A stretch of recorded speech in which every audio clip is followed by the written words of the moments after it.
Yo, yo, yo. Sorry. I'm totally running behind today. Sorry. Let's go.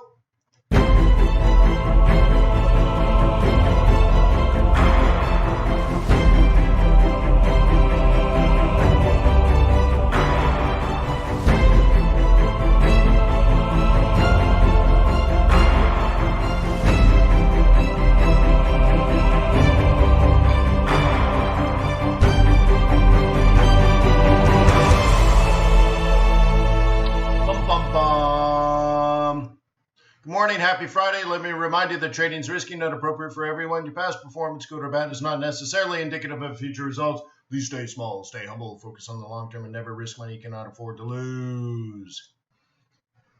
Ni hao ma. Good morning. Hello, my name is Wayne McDonald. I'm the Chief FX Market Strategist for TradersWay.com. Nice to have you here.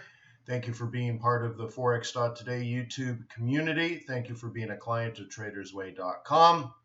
If you are new to Traders Way, please visit TradersWay.com, open a demo account, download MT4, and then you may notice in the chart description below, or the video description below, you can download my chart templates, which apparently, hang on.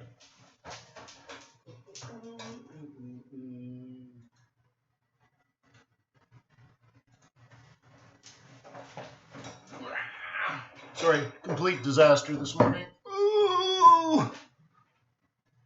Complete disaster.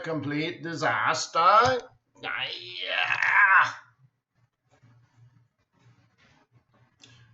So anyway, please ask questions. Please get involved. We cover technical analysis, fundamental analysis, and all that kind of stuff. What is going on now?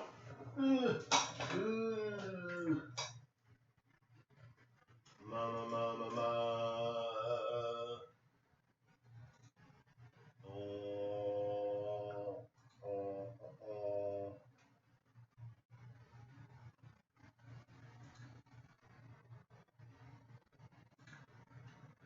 There we go. Better. Please get involved and ask questions about technical and fundamental analysis. I'll do my best to help you develop trade plans. They're conservative and disciplined. Today's Friday, so you should be worried about things like your swings next week. Hopefully you saw trade plans yesterday that will be available either today or on Monday. But like I said, feel free to ask questions. I'll try to cover pairs that you want. I'm going to do gold and oil. I'm going to do probably some yen pairs, probably some dollar pairs, probably some Swissy pairs, that kind of stuff. So, but I try to accommodate as much as possible.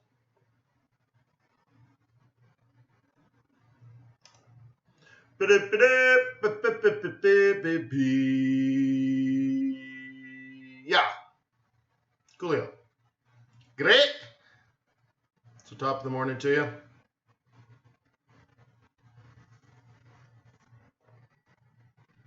All right. This is where I left off yesterday, just kind of monkeying around with my own stuff. Let's go regular.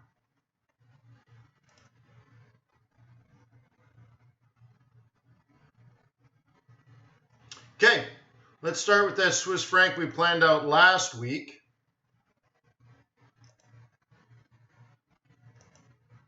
How are you feeling about it now?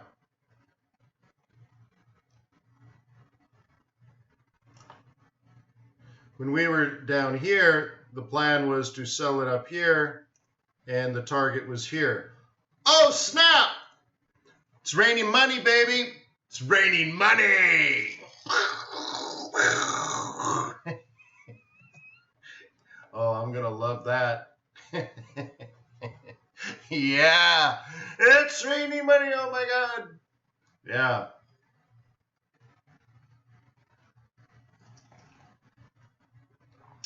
So that'll be very, very interesting. Yeah, well, will it continue next week? Well, it's the same sort of analysis, right?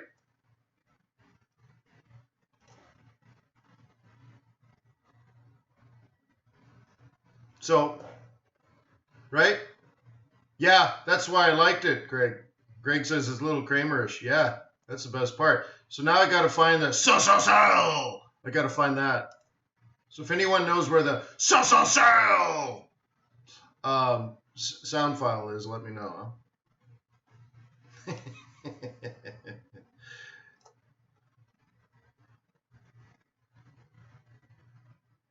Yeah, thanks, Joe. Yeah, Joe.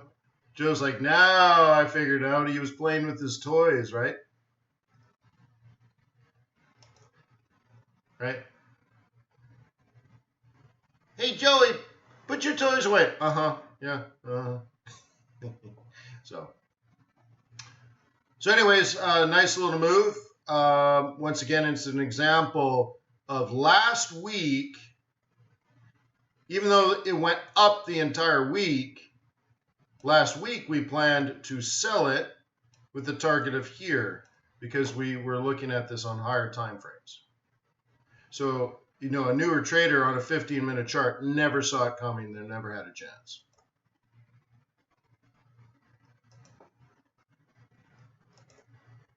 If that makes sense. So now you're part of the Illuminati. When you see things like that coming, right? You become part of the Illuminati.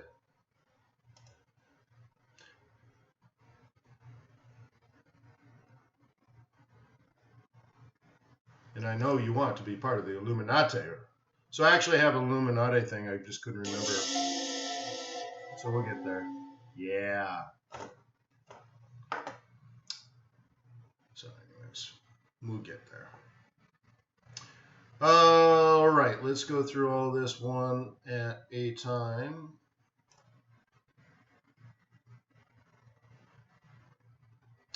And so we did that. Let's do some euro.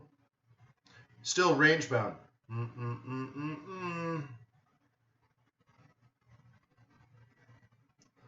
Many talents is. Well, we're trying to become, right? Chris is here. Yeah, I got somewhere.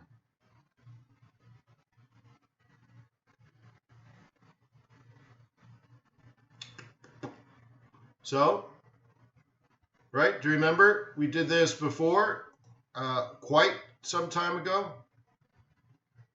That because of the scenario, and we said it here, and we said it here, and now we're saying it again.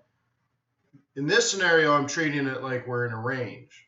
You can buy at the bottom of the range, you can sell at the top of the range, and it's going to stay in the range forever and ever and ever and ever and ever and ever and ever and ever until it stops, until it breaks, right? By the way, excuse me while I have breakfast.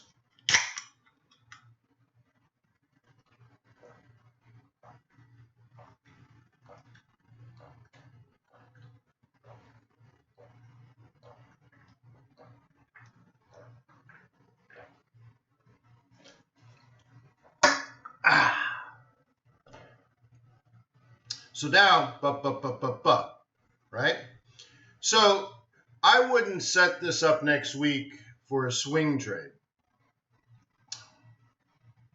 I suppose I could try to do it if I'm a bull, but I can't really do it. Oh, no, that was just breakfast. So I just drank. I don't have glasses. Do I have glasses? I have glasses. I have my nerdy glasses. Of course, all my glasses are nerdy. That was the juices of tomatoes, carrots, celeries, beets, parsley, lettuce, watercress, and spinach with some vitamin C added and some beta carotene. Yeah! So I also have an apple. Breakfast of Champions. Yeah, with coffee. Cool. So anyways, range bound, I'm trying to communicate that in this scenario, it's not a good idea to use trend trading tools. Like a Fibonacci would be silly here. Okay. Notice that one of the things we talked about, I guess it was the beginning of last week. So 10 days ago, we were talking about if we make it down here, you know, if we bounce on this bottom pivot, then it predicts a higher pivot up into here. But we don't have that kind of time left in May, right?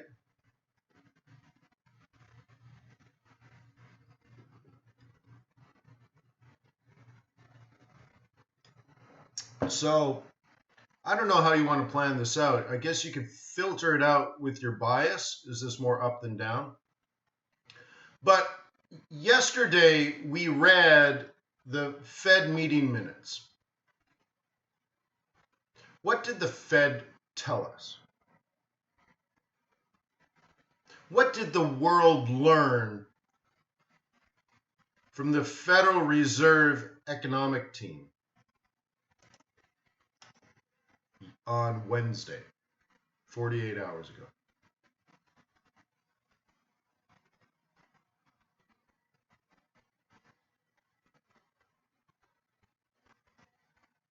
What do you mean by record, Oscar?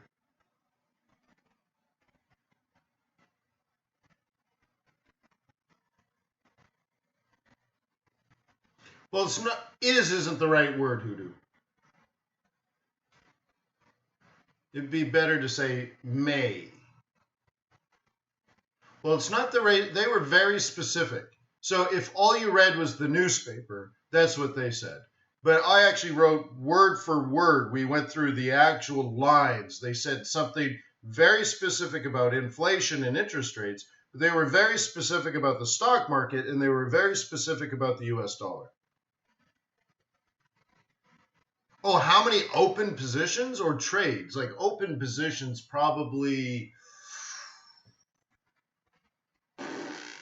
150, maybe. Yeah, Brooke also right? That's right. Gary's closer, right? The stock market, asset prices, in particular equities, would rise, but also the strength in the dollar would not continue, whatever that means. It was something like that, but it wouldn't go up, but it might. They didn't say it would go down. They said it would stop going up. All right, to be very specific. But anyways, that's what the world learned here. That's interesting, right? So one of the things we talked about is it's not the interest rate differential per se, because that's what you read in the textbooks, right? The higher interest versus this one. This is what you read in the textbooks. Money will flow here, right? It's not quite accurate. That's what they teach you anyways. The way that it really works is you look at the change. Okay? And also the expected change. We'll call this delta star. Okay, so if the world expects the Eurozone to raise interest rates and they're paying 0.5%, and the United States is paying 2%, the textbook tells you this. Reality will show you that. Because the US is paused, and if the Eurozone was raising and was considered to raise sort of indefinitely, then the money would actually flow here as asset classes go up. And it has to do a lot with the bond market, not necessarily just interest rates and all that kind of stuff, but the falling value, and all that kind of stuff. But I want you to think that way. The Fed has now told the world that they're not going to raise interest rates any further. Okay? And because of that, the dollar strength is going to go away, because now the differential goes from, the Fed maybe raising interest rates to the Fed not raising interest rates. So the differential, right, it's now static. And if that's the top, then how does that affect the bond market, for example? No need to buy more bonds. Everyone's bought those bonds. They're not going to get better deals. So down we go in rates. But anyways, See, if you buy a bond, let's talk about that. If you buy a bond at 2.3% and it goes to 2.5%, what happens to the people that bought it at 2.3%? They lose money.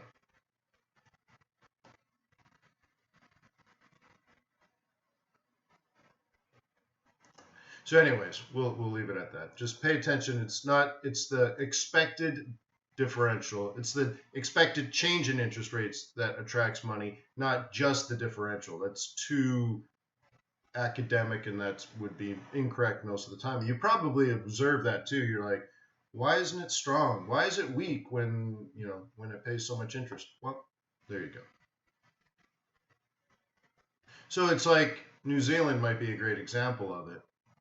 New Zealand has been weak for quite some time, but has had a very positive interest rate differential over all the other currencies for years, and it's still weak. Okay.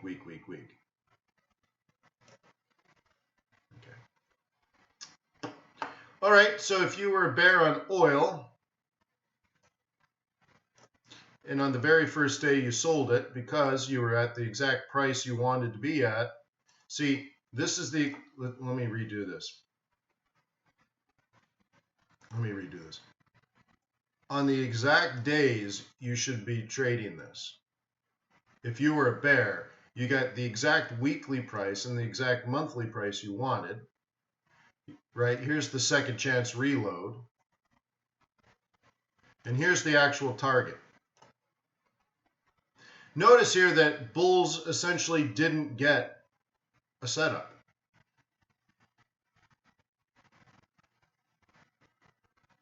Okay.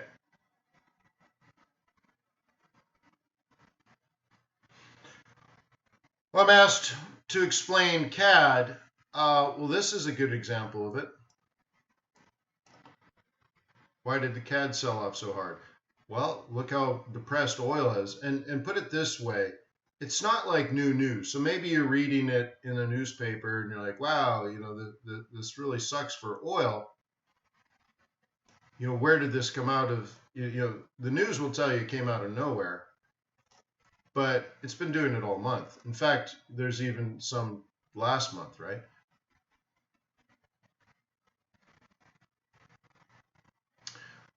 There, we had some pretty bad economic data out of the United States recently. That'll do it. The failure to secure, and remember, we talked about this, didn't we? I remember, I can't remember when, but I remember talking about it, that even though the US and China were very close to signing a trade deal, remember, the Chinese delegation came to the United States and there was this buildup. And I said, they're not going to sign a deal, right? Do you guys remember that? Said it's too early and all that kind of stuff. And I gave some, I'm sure, some really interesting perspectives. But it wasn't going to happen. But there was this buildup, like they're going to do a deal and the world's going to be saved and the stock market's going to go up and all this is going to happen. And I'm like, no, that's very unlikely. So this is all kind of, I think, part of that. And then if China is not going to do a deal with the United States, well, then China is not going to buy oil from the United States. And that a lot of this stuff actually doesn't make any sense in reality, but that doesn't matter. Do not confuse reality with the market. What's true in the market is mostly fear and exuberance. Irrational exuberance, right? So even if China doesn't actually buy oil from the United States, right, WTI is going to come down hard because they're like, oh no, there's no trade deal and all that kind of stuff. But it's simple people reacting in their simple ways, and we have to learn how to deal with it. So anyways, that is not good for macroeconomics. Put it that way, right? No trade deal is not good for macroeconomics. So the logical response to that is risk off.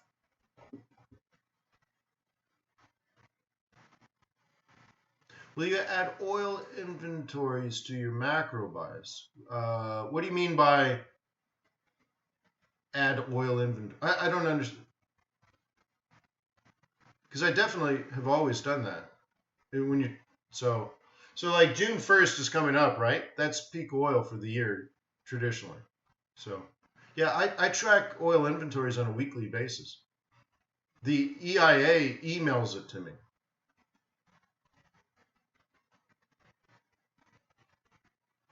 Is $55 realistic? Not this month. Okay. The Blessed Marksman says, will it head to 55? Not this month. There's no indication of that at all. So a bear should have been selling around 65, let's say.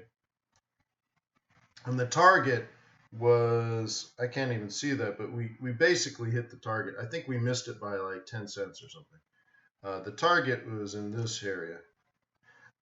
So I think what you're asking me then is, what is the target? What is the bearish target for next month? Is that what you'd like to know, Blessed Marksman?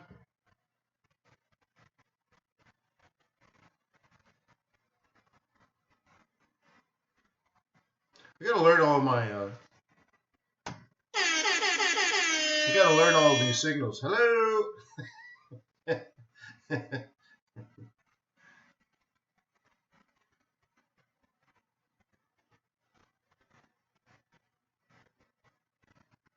Blessed Marksman is gone. All right, he's gone. Asked a question. There he is. Yes. Okay, good. All right, because that's a better question than where do you think it's going to? It's going. Yeah. All right. Cool. I can answer that question. If I was a bear and I were to marry, no. If I was a bear, where's it going next month? Right there, and it's $53.50. So your target of 55. I don't know where he came up with that besides it having two of the same digits. So let's do a closer deep dive and try to figure out what's going on in our blessed lives. 55. I don't know where you got 55 from. It seems to be meaningless besides the psych level. If you were more conservative, well, 56, 59. I suppose. I mean, I might argue $54.70. You might say 55. So, yeah, that would be next week's target if I was a bear. So the low of next week would be 55.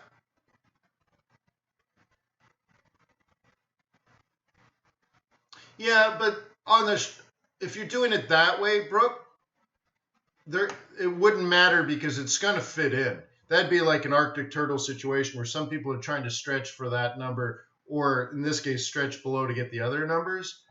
But, because to a trader on that level, that's just noise. But to a trader on a smaller level, they're trying to hit the weekly pivot, and then it pops. Okay? So one guy might say 55, and another guy might say, $54.70. But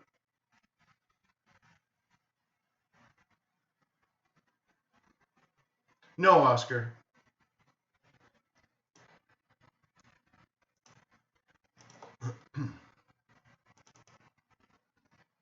But you can learn from something about that, Oscar. So one of the things I've been preaching, and one of the reasons why I'm developing that trade planning tool for you, is that you need to trade with a bias. So the vast majority of the stock market, probably 98% of the stock market, is long only. So if you just said, well, it's up or it's not up, trading becomes significantly easier to plan. It's when you're like, well, I might be long today, I might be short today, I might be long this hour, I might be short next hour, I might buy it after lunch and sell it after, and you're doing this all over the place. That's when life gets pretty complicated. And an EA won't be good for that, because then if you're trading both sides and you're using typical technical analysis for that, you're always going to be late. Unless you're just selling first touches of price action, well, then you're always early. And I think you're going to find yourself very inconsistent.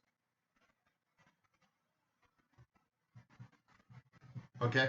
But EAs are helpful to set things up, almost just like an indicator. Imagine an EA, all it did was tell you when an indicator was signaling something that might be important to you. In that case, sure, yeah, to handle tedious, laborious labor. But it ultimately, no, not quite yet. Not EAs on an MT4 account.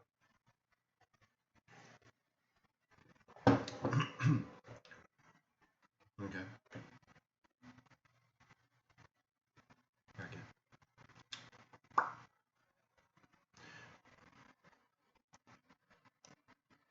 So anyways, going back to the question, so that kind of does this, and then this, and then this, and then this, maybe. So it's not even, let's thin this out. Let's get a better color. I don't like that tomato color.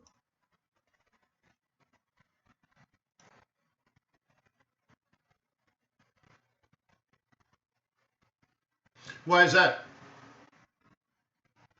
I haven't spoken to Rob in years.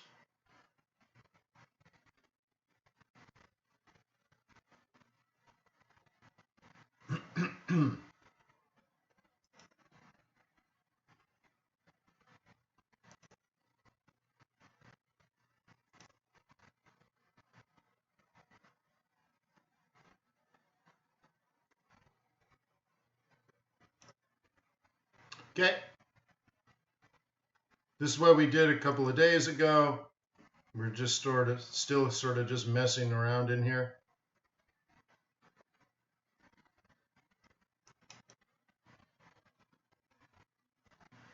Is he still trading that?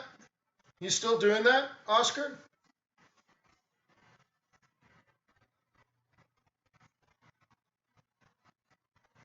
I mean, he is a tech guy, right?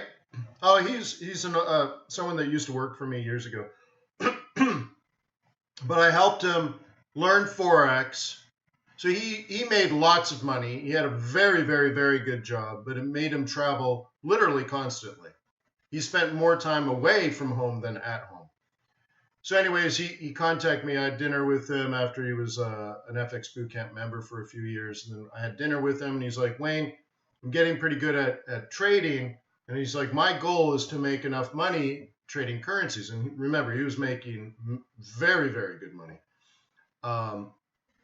That he wanted to quit his job so he can stay home and raise his family. And, you know, he lived in LA. He wanted to surf and snowboard and all these different things. And, you know, he was a good trader and he was a good human being. I liked Rob. So I ended up hiring him. He brought an engineering point of view to education and training and all that kind of stuff. And so he worked for me as a coach for, I don't know, 2 or 3 years, I think it was. And his point of view, I could see him trying to automate everything. See, because that's his goal too. First of all, he has an engineering mind, but also his goal is to not work. Where my goal is I like trading. So I wouldn't want to automate everything. So obviously that's going to impact my point of view. But I like tools to make trading better or easier, more comfortable, or, you know, that kind of stuff.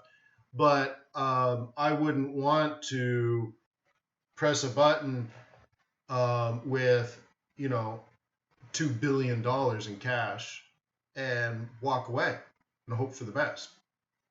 There's just no frickin' way. Like, no way that's going to happen. So I'm not interested in that. And I'm not interested in doing less work or making it, you know, I don't know. It's just, I enjoy being a currency trader. I can't imagine wanting to remove that. So both of us are right. All right.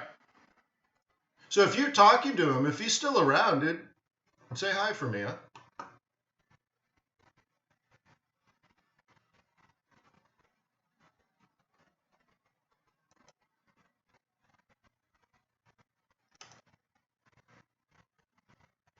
All right. Out of control. Just really out of control. I don't know how to trade that technically. But I will remind you, the advice I gave you is in this situation, like once you're around here, remember, we were talking about mood trades for the first time ever in years, for the first time ever, right? So in that scenario, stay short, never ever buy. So I hope I'm going to ask you, just because it will help place the seed in your brain in different parts. But I want to ask you a pretty obvious question, but it's important that you respond. Okay? Was it helpful to talk about never, ever, ever buying in this situation? I think I gave the example of a mood trade. I think I gave an example of tsunami. I discussed how this was not a technical move, but a change in fundamentals.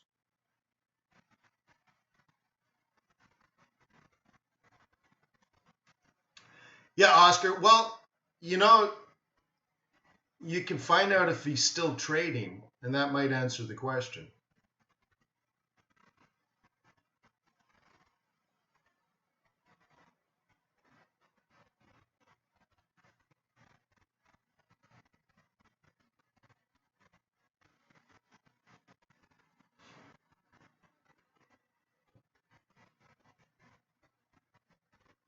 Yeah, we knew that yesterday, yo. Okay.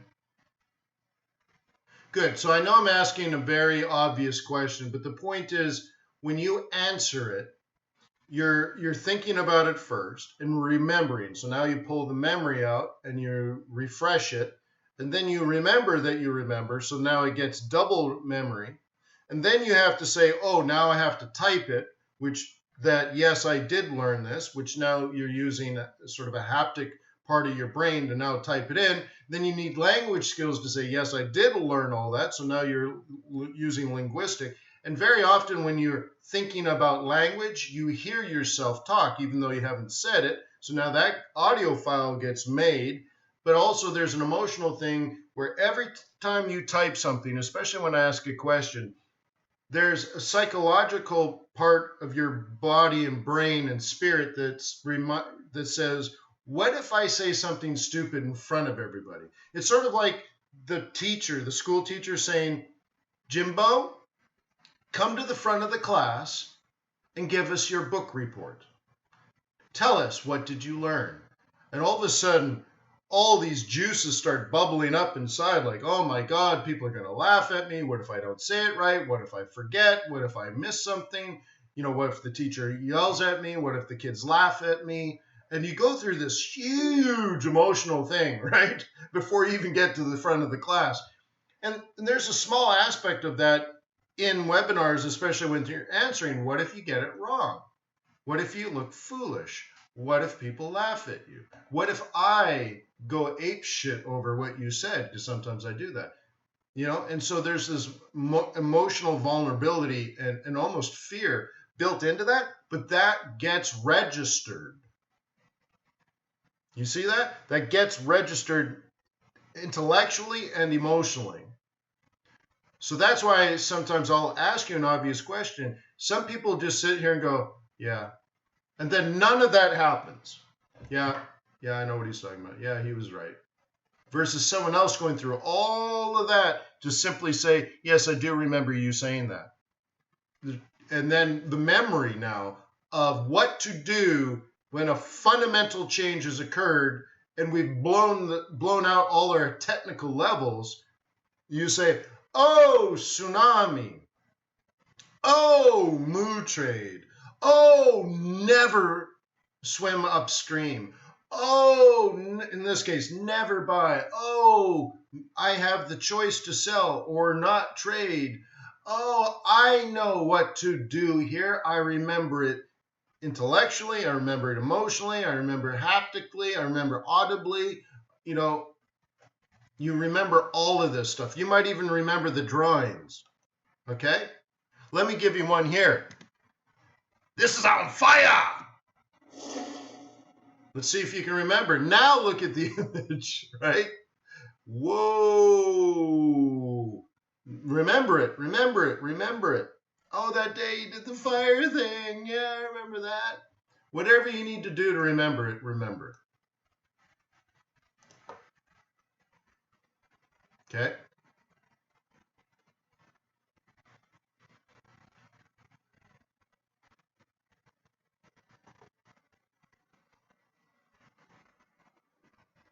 Okay? Yeah. You still swim upstream.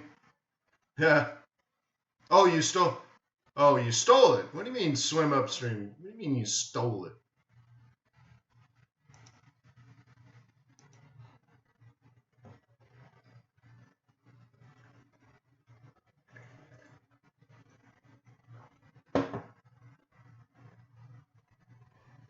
All right, so we'll leave it at that.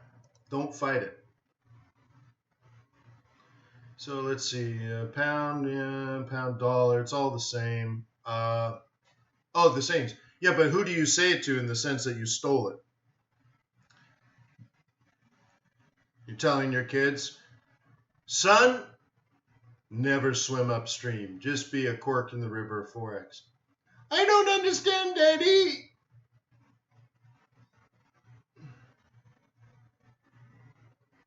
I don't understand, Baba. Yeah, me and the kids. There you go.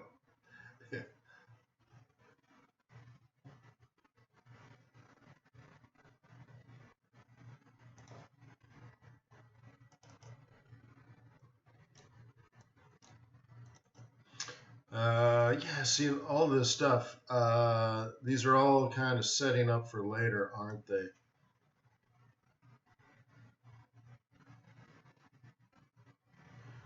I haven't touched this in a while, and it's still just heading down, following the channel.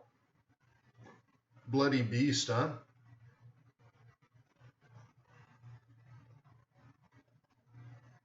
Notice the mean, and then the change, the opening of the bands. That's a big deal. So, you know, like I said yesterday, actually, when did I say it? Monday?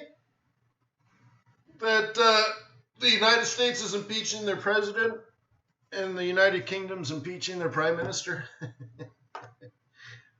Yeah.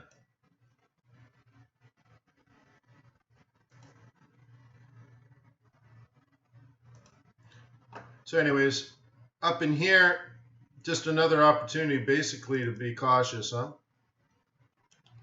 I'm gonna take the ray off.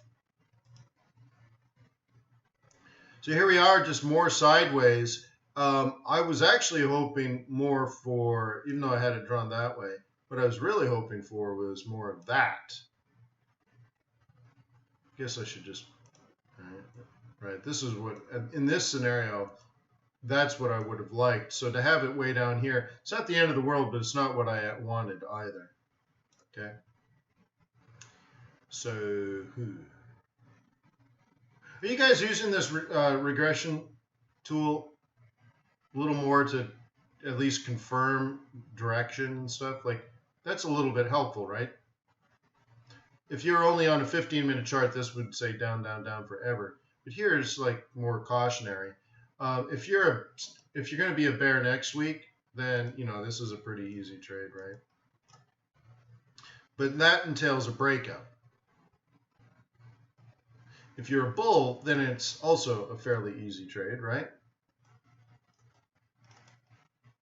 And up to the top of the channel. So you have to decide which one do you think is more likely.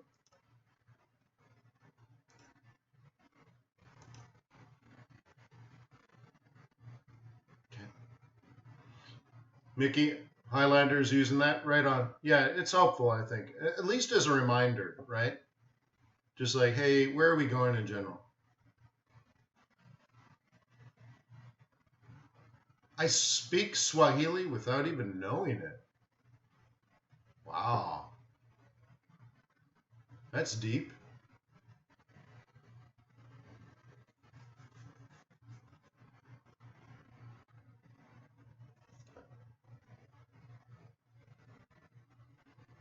All right, let's open the floor to requests.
Yeah, okay, I can go back to gold. The reason is if I don't see a trade, I get bored with it pretty quick, right? So,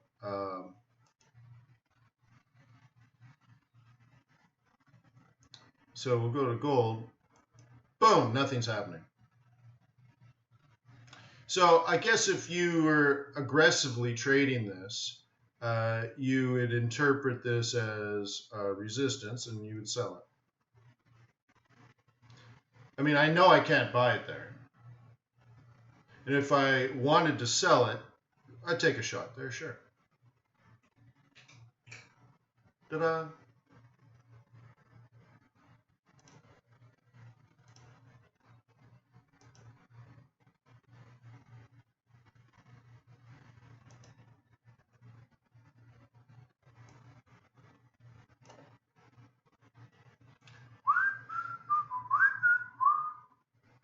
It's mediocre, but definitely tradable.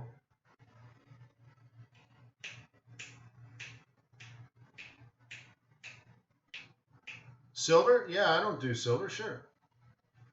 Silver's not my thing, but sure, let's do it. In fact, we can do it this way.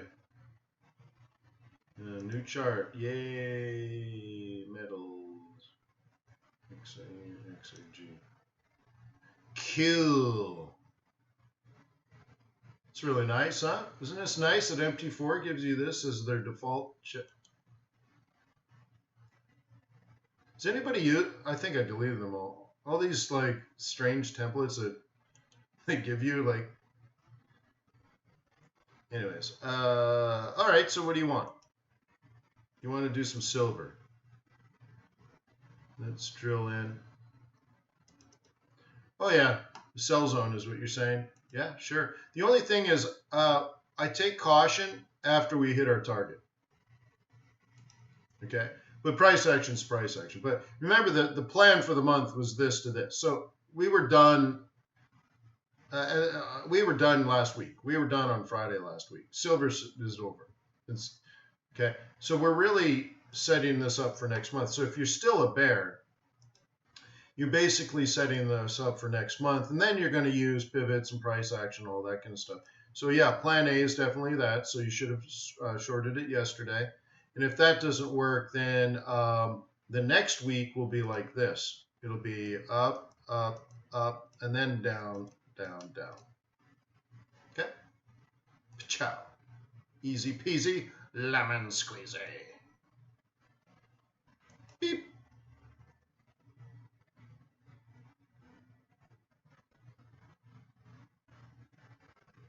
Yeah, that's great. That's pretty dumb, but it did hit the target, so it can go bullish. But I wouldn't do it yet.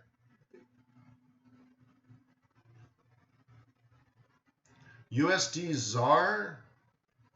Yeah, I'll do that one this way again. I guess I'll just leave a chart open. See if I can find it as R here. There we go. Cool.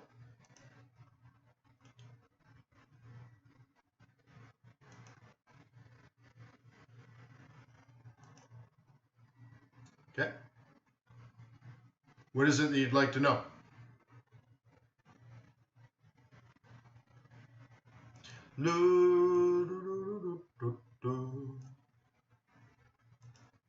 Seems to me it's not doing anything.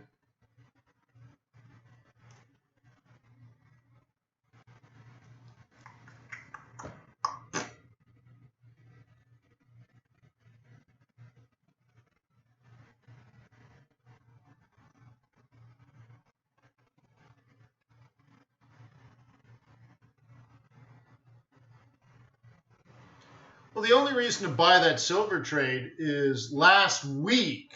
So, like, look, if you bought it a week ago, you're fine. If you're buying it now, you're slow as molasses on a cold Georgia morning.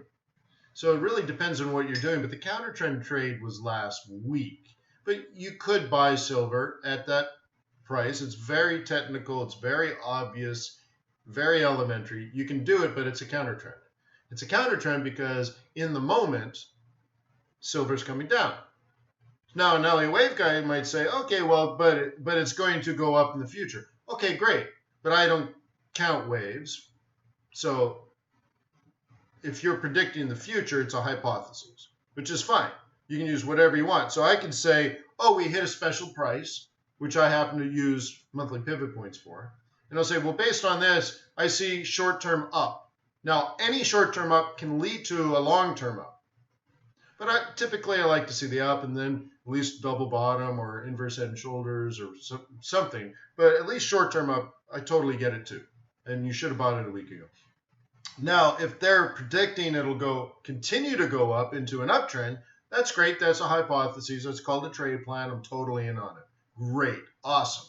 But you still need a reversal pattern and you still need a higher high, higher low scenario because everything else is still valid too. Price action, pivot points, moving averages, oscillators, all of these things can be used to confirm or deny your hypotheses.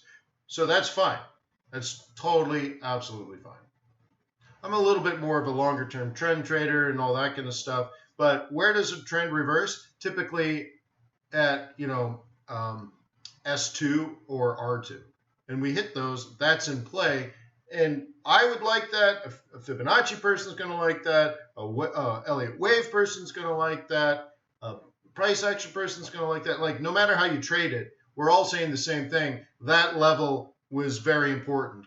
So the big sort of aha moment, right? The big wake-up call is that if you didn't know that price was important to silver, you got a gap. Because other traders using all kinds of other different strategies all agreed that that was an important price. And if you're missing that, that's your wake-up call.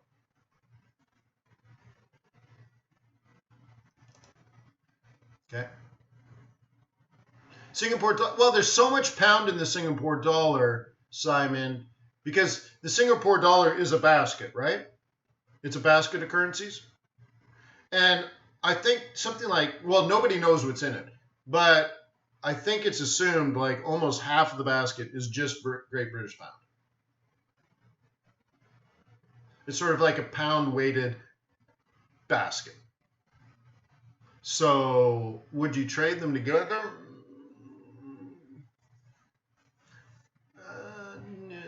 I would look at it like the pound is weak and Singapore is a safe haven. So if billionaires in Singapore were shorting the pound and or exiting the UK and bringing money home, the Sing dollar should be strong, and we already know the pound is weak. So I'm just worried that you're looking at a weak pound and then coming across Singapore dollar and saying, oh, look at this trend that's happened over the last couple of months or the last couple of years even. Well, that's probably more to do with pound. than the Singapore dollar, and you might be, you'll see a trend, but it doesn't necessarily mean the trend is these two currencies. But anyways, yeah, Alan, Eurozar has been good, and then it's had a pullback recently, but it hasn't had a massive pullback, and whatever. It's all patience, right? But I'm looking at this like this is sideways, so if it breaks higher, then I can buy a dip, or it comes back down, right? So like the trade for next week, if you're a bear on this, is just going to go like that. Doesn't really get us where we need, okay? But the interesting thing is it might be a front run for next month, and that means we're actually heading back down to here, right? So now you have to, thread it together and say, oh, I see what's going on. So we have another upward move, and then we have another downward move, or something like that. Or, okay.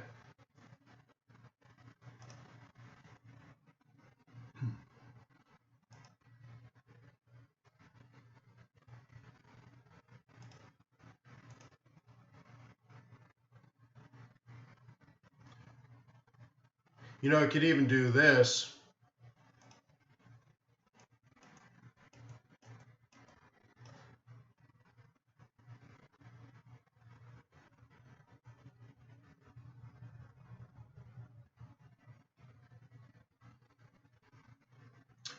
Cedric, the stock markets are going up around the world. Okay, so that would weaken the yen. But the question is, why is Kiwi going up now? So if you're looking at like Kiwi yen, that's what's going on.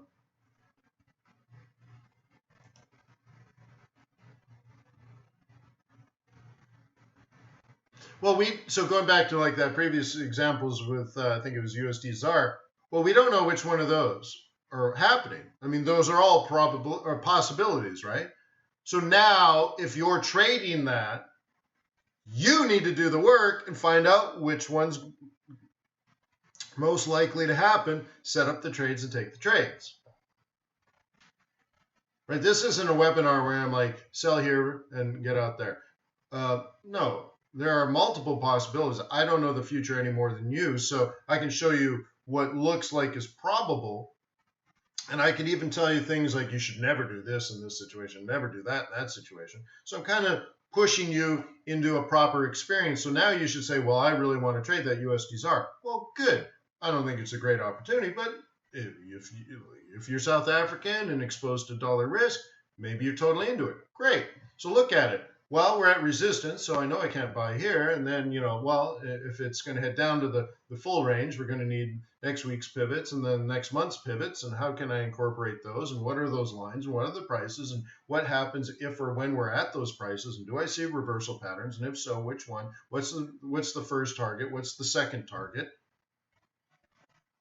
And you trade it. That's how you trade, right? No, Jason. When the stock market goes up, the yen gets weak. Come on, J-Dog. But yeah, I wouldn't make a big stink about this. All this is telling me is it's going to double bottom. So we knew that. Let's put it here and delete. We were expecting a double bottom around this time. So I would expect this if it's going to try to turn bullish. Okay. But that's what the 55 is telling me. Okay.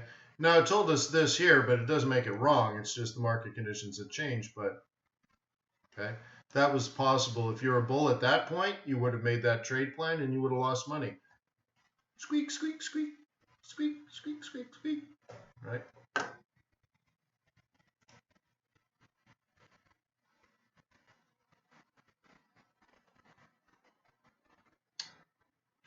So remember, I said a few days ago that for some reason, and I can't tell you it's right, it doesn't even feel right, but I'll tell you how I think of June.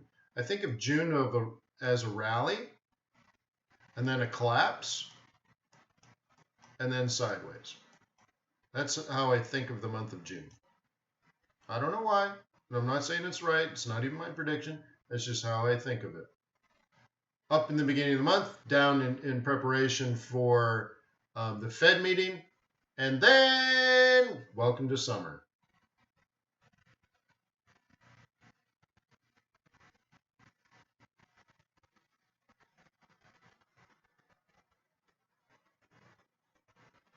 Okay, so now those are all hypotheses. So now you can use technical analysis to confirm or deny the hypotheses.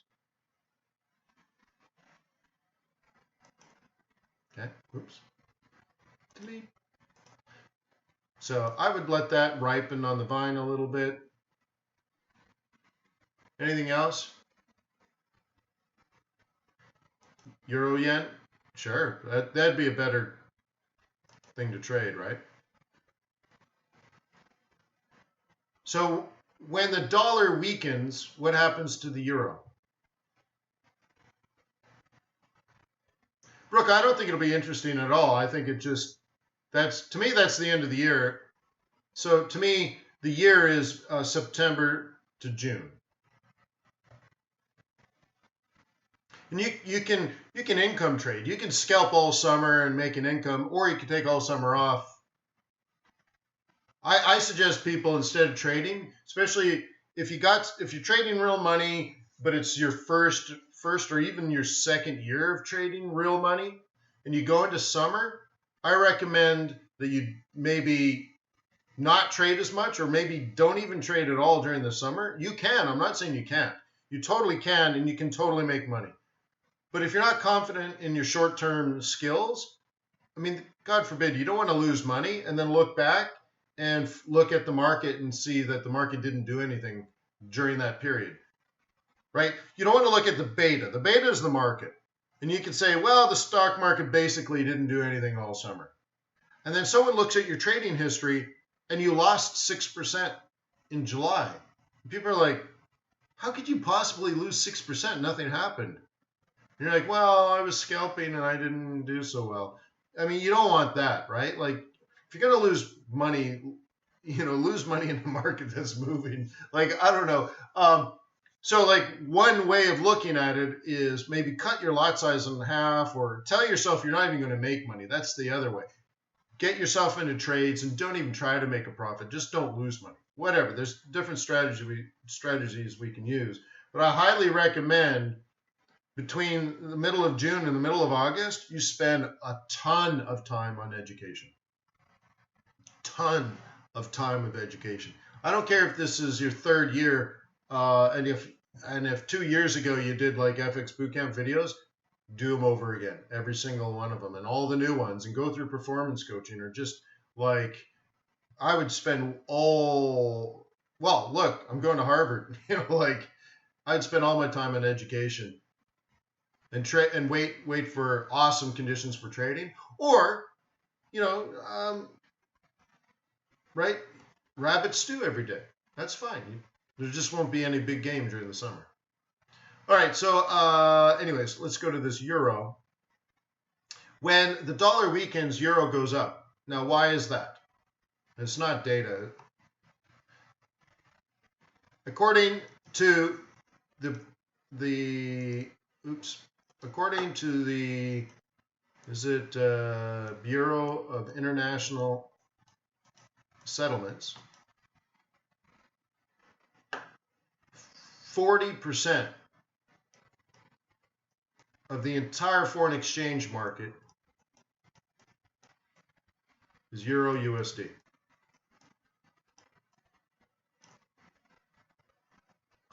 Holy crap, seriously?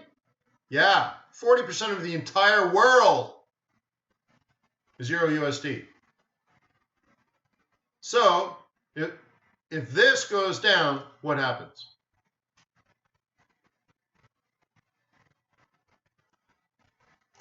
It has nothing to do with European economic data, what Draghi said, what interest rates are. what news is happening, European retail sales, or how many BMWs were sold last month. It's just this. If the reserve currency loses value, remember, the US dollar is special. It's a reserve currency. It's the reserve currency. It's the only one. It's special. So if the reserve currency of the entire world uses dollar or is pegged to the dollar, you see what I mean? So if you're pegged to the dollar and the dollar weakens, all of a sudden a lot of things happen. And just because the reserve currency weakens, euro will go up. It has nothing to do with euro. It's relative. So what happens then to euro yen?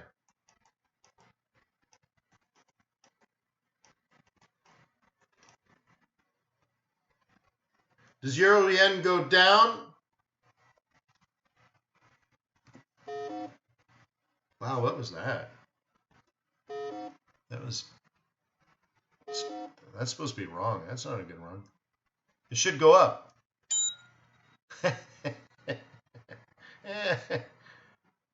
Does it go down? Or does it go up? Nice. I like the bell.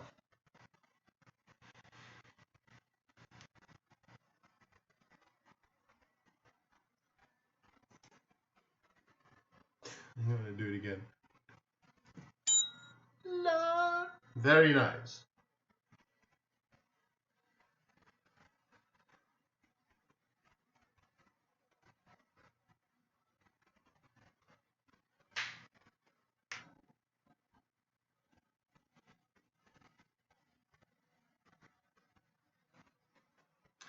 Just in the United States and just through futures contracts, Jason.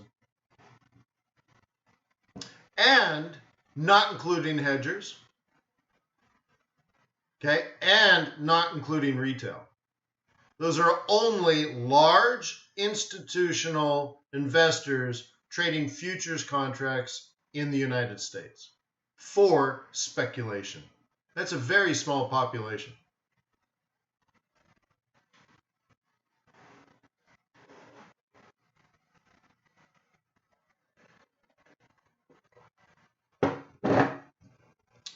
So anyways, does this look like you want to buy it?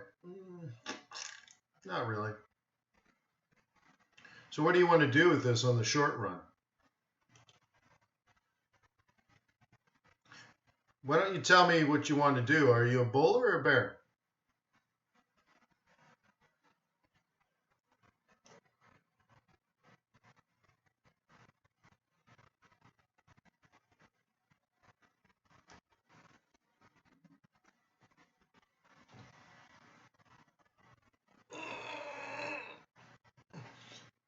Jason, put it this way. What is 40% of 5 trillion?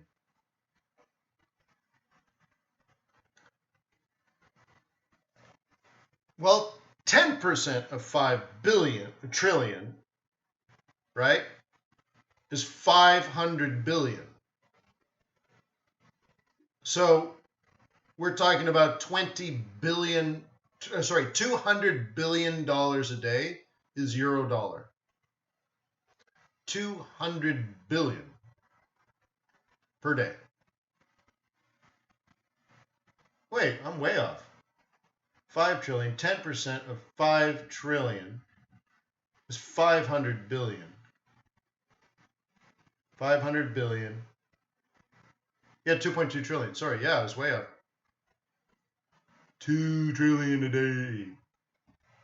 2 trillion per day. 2 trillion US dollars per day. $2.2 trillion a day is simply euro and dollar.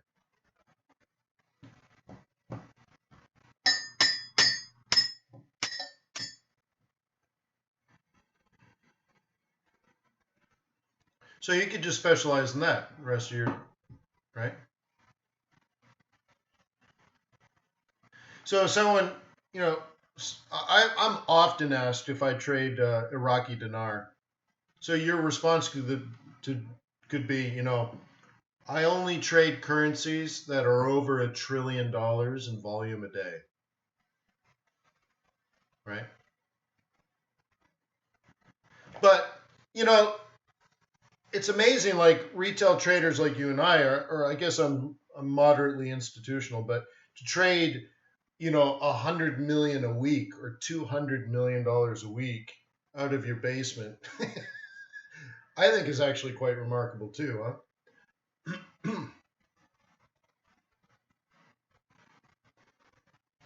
Your buddy says, "Hey man, good to see you. How was your week?"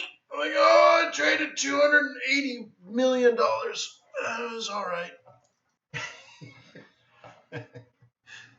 Like, that's it? I'm like, yeah, I thought I'd cross the 300M, but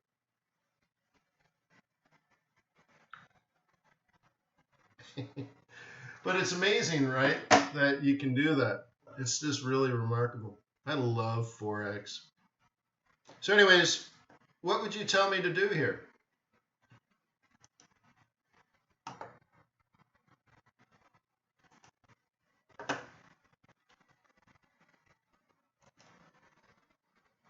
First of all, Monday we're going to blow through the pivots, but whatever. Do you want to be a bear here? Cool. Okay, that's it. You should be selling now for Monday.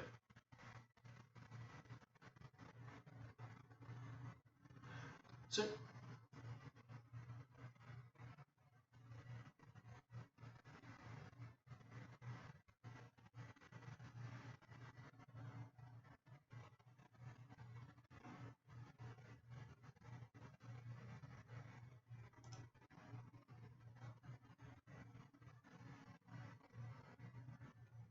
Brooks is up. Cool. So in that case, is it now? Yeah, I mean,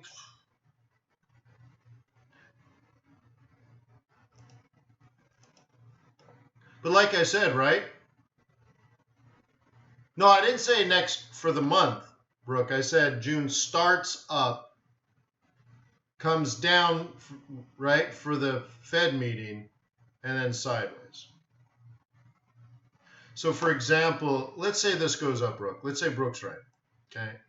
And we get sort of a this, and we start out June hot, all the way through non-farm payrolls, and a couple of days after, non-farm payrolls is good, everything looks great, and then we temper that going into the Fed meeting, and then some volatility around the Fed meeting for a day or two, and let's say by the 20th of June, volume drops by 30%. And the way I'm looking at it, and of course I don't know anything, right? I don't know what's going to happen in the future, but the way I'm thinking about it is it may go up, but I'm not looking at higher highs. So let's say in the stock market, let's say the stock market goes back to all-time highs and then does not make a higher high, and then we come back down and do nothing for 90 days. By nothing, I mean on the bigger time frames. On the smaller time frames, you get like 300 pips up, 250 pips down. And then there's even less volume, 250 pips up, 200 pips down, right? So you go from basically, let's say for a month, there's no monthly swing, but you do some mediocre weekly swings and lots of day trades. And then on top of that, not new scalping, but scalping, like working with Ryan on market opens. You pick those up, pick up 25 pips at a time, and wash your hands for supper, right? That kind of stuff. And in the summer, that's totally cool. Now, typically, in other parts of the day, there's no way in hell you can make me take a 25 pip profit. Like, it's such a small profit. Like, I'd rather have nothing than the 25. So, I'd be embarrassed not to get 200, right? Kind of thing. So I'm going to let my trades run. But in the summer, I shoot at rabbits. In the fall, I hunt big game. You just have to know what to do. And of course, with rabbits, you're not going to need a bazooka, my friend. right? You're not going to need a bazooka. So like make sure you have the right tools and the right trade plan, and you better stockpile some food, you know. It's going to be a long, hot, dry summer. Okay. So Brooke says, if that goes up, yeah, great. That might happen. Okay. Well, even traps are better than rifles. Okay. You might need traps. Trade your bazooka in and pick up a bunch of traps. You spend your days setting traps. You set traps in the evening, you check them in the morning. Bait them in the evening, check them in the morning. That kind of stuff. So, but we're developing and designing a very, very, very entry level but hardcore course on technical analysis. And then another one I was thinking of doing is day trading, where you set it up in the evening before you go to bed, or maybe or in the morning before you go to work, and you're in the trade like 18 hours, 12 to 18 hours. You're not in it, you're not going for 25 pips. You're going for, I don't know, 80 pips, right? And so that's sort of like a follow-on with the trade planner. The trade planner would give you trading ideas based on your bias and say, well, if I was you, if we were collaborating, since you told me you're a bear, this is how I would look at the market over the next 24 hours. Here's where I would look to sell. Here's where I'd look to take profit. But then how about a really detailed course on why that is? Not that that's what it is, but why is it? You know? So these are all the things that I got going on in my mind. But in between, I have to work with the executive director of the PhD program at Harvard Business. So so much to do, so little time. Euro pound, yeah, that'd be good and better in this situation, right? When Wayne says winter, it's actually summer for me. When? Right? Will I be doing webinar? Not from June 20th to July. Let's say not from June 15th to July 15th, something like that. I'll squeeze in non-farm payrolls. I might try to squeeze a surprise one in there, but you can't imagine how crazy my time at Harvard is. I'm going to guess there's 5,000 people that go to Harvard summer school in all the different schools, right? 5,000. My cohort of 10, my elite program that I'm in, out of the 5,000, the 10 of us are the only group that do 2 classes. We do twice the work than everybody else. Even when we get like a regular professor, because sometimes we're assigned our own professor and they create a class just for us, but sometimes we're thrown in with the general population, the Gen Pop, right? And the professors are like, holy crap, I had no idea you were doing 2 classes. They're like, that's impossible. We're like, yeah, it is. It's totally impossible. But let me take it up a notch, because you thought twice the work is a lot. Most classes are 7 weeks. We do 2 classes in 3 weeks. It's twice the work in half the time. Ciao! And by the way, they canceled my program because it's too difficult. Because we also have jobs and we're also raising families. It's freaking impossible.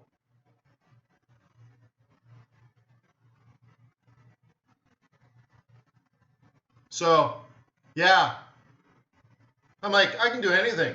I'm a Forex trader. Get the hell out of my way.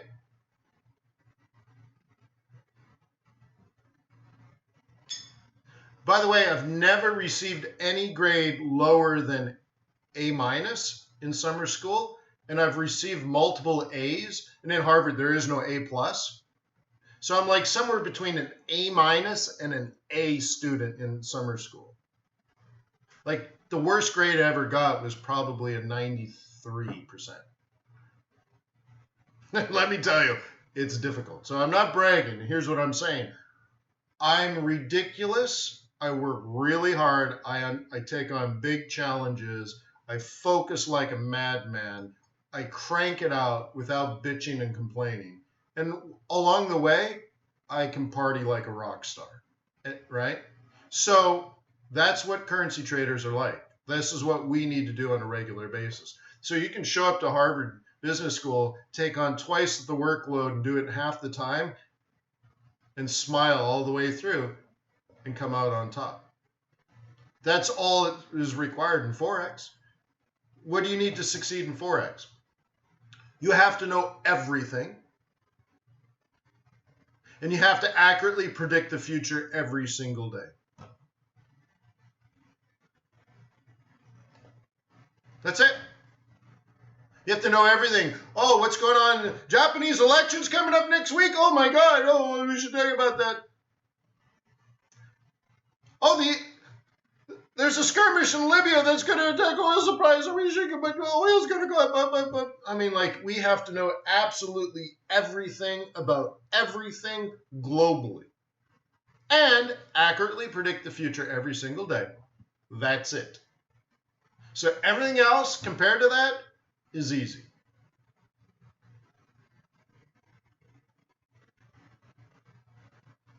Cody got an A?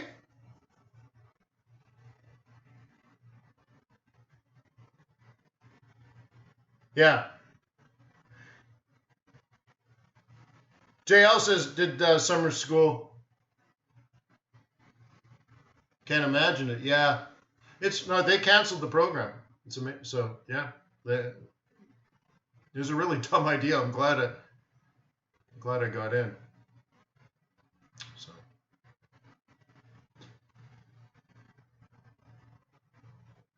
Yeah, global. Yeah. So like I said, when I first started, I had newspapers and magazines. I think I had more than 20 subscriptions for a while there. To give you an idea, I had a Japanese newspaper. If you live in Japan or been to Japan, there's a great newspaper there. It gets published once a week called the Nikkei Weekly, and it's in English, but it's Japanese, and it's all about Japanese economics, Japanese finance. It's sort of like Investor Business Daily for Japan. Okay. So, anyways, I used to have Nikkei Weekly flown from Japan, like,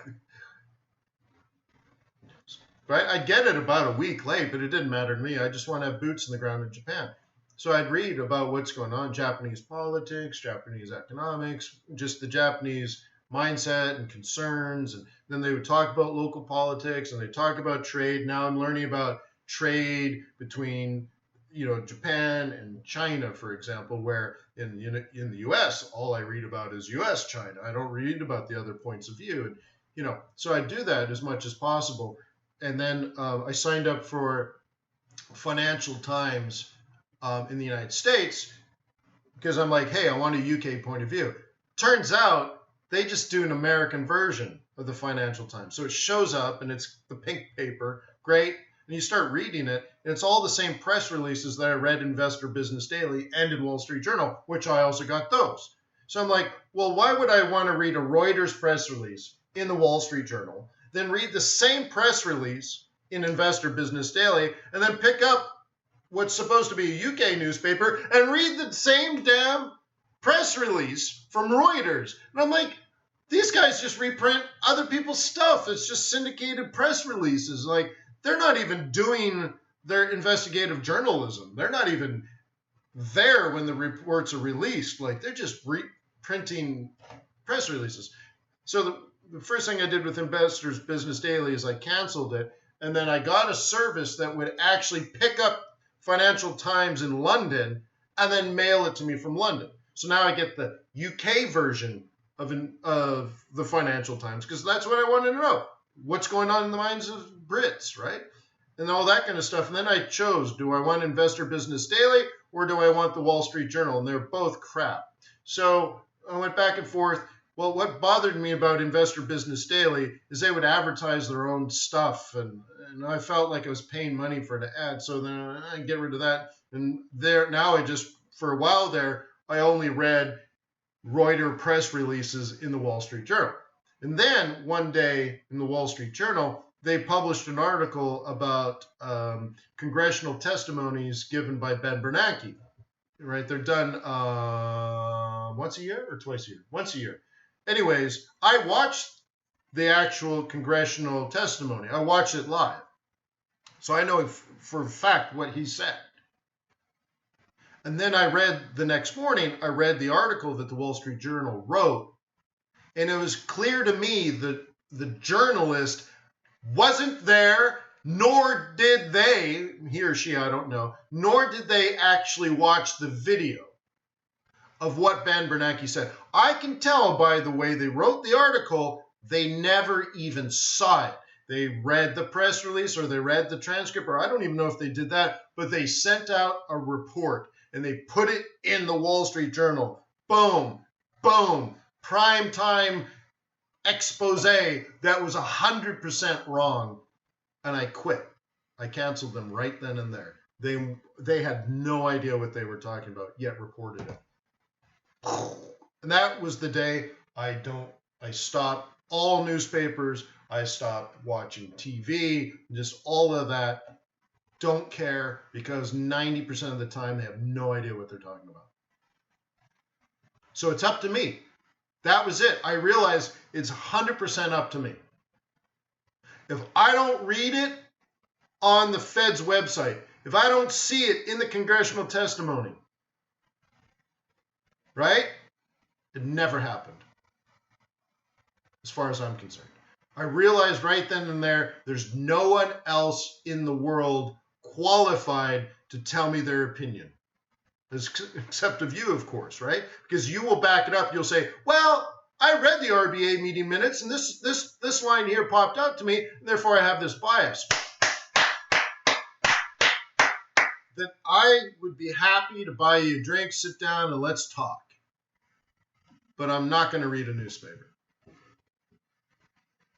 I'm not going to risk my family money, client money, any money on someone else's point of view, because 9 times out of 10, they have no freaking idea what they're talking about. Therefore, I'm just not interested. They start talking, and I touch their face with my hand, and they're like, what the hell? Dude, you just touched me. I was talking to you. You put your hand on my face. I'm like, I'm sorry, man. I was trying to hit the skip button and get past all this boring shit.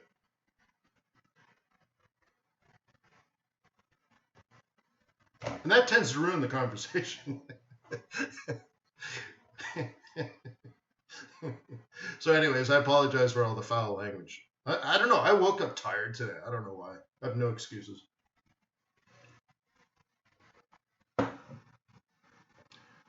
Oscars, you're going down in history as one of the most intelligent, logical, respected Forex traders. And really, thank you. Well, thank you. That is very, very nice. I wish you would write that down in the comments below the video, because as soon as I hit stop, everything you just typed goes away and never happened.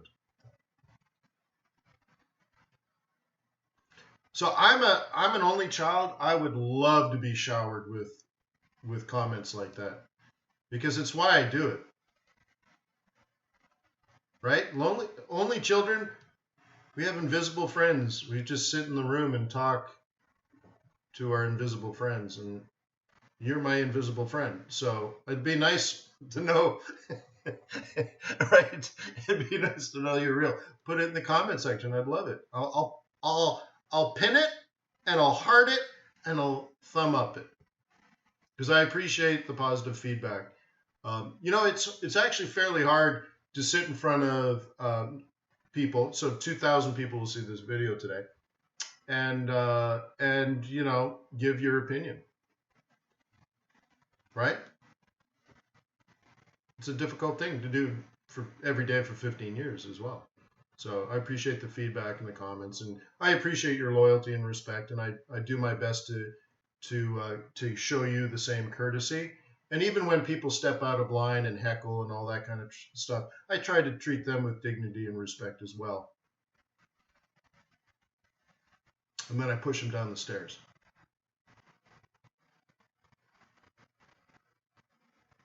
So anyways, yeah, I guess this is a good time to leave it. Have a wonderful weekend. Remember, swing traders, we're going to meet in 20 and a half minutes. We're going to meet and set up swing trades for all of next week. If you want to join the swing trading group, you're going to have to work your butt off and watch, I don't know, 20 hours of videos and get qualified, because I don't train at the swing trading group. We just set up trades, so it's not a good place to say, "Whoa, what was that?" So if you're interested, fxbootcamp.com. There's a thing down sort of in the bottom left-hand corner, but be prepared. And that's it. So have a wonderful weekend. Let's do it this way. I like going full cam for a bit here, right? Peace on earth. May the pips be with you. May your profits be above average. And, oh, I'm zoomed in here. Please subscribe. Please like. Please comment. And please watch that USD Mexican Peso video, because we got a USD Mexican Peso trade coming up on Tuesday. Oh, yeah, I forgot. It's a holiday in the United States of America. No webinar on Monday. Thank you, guys.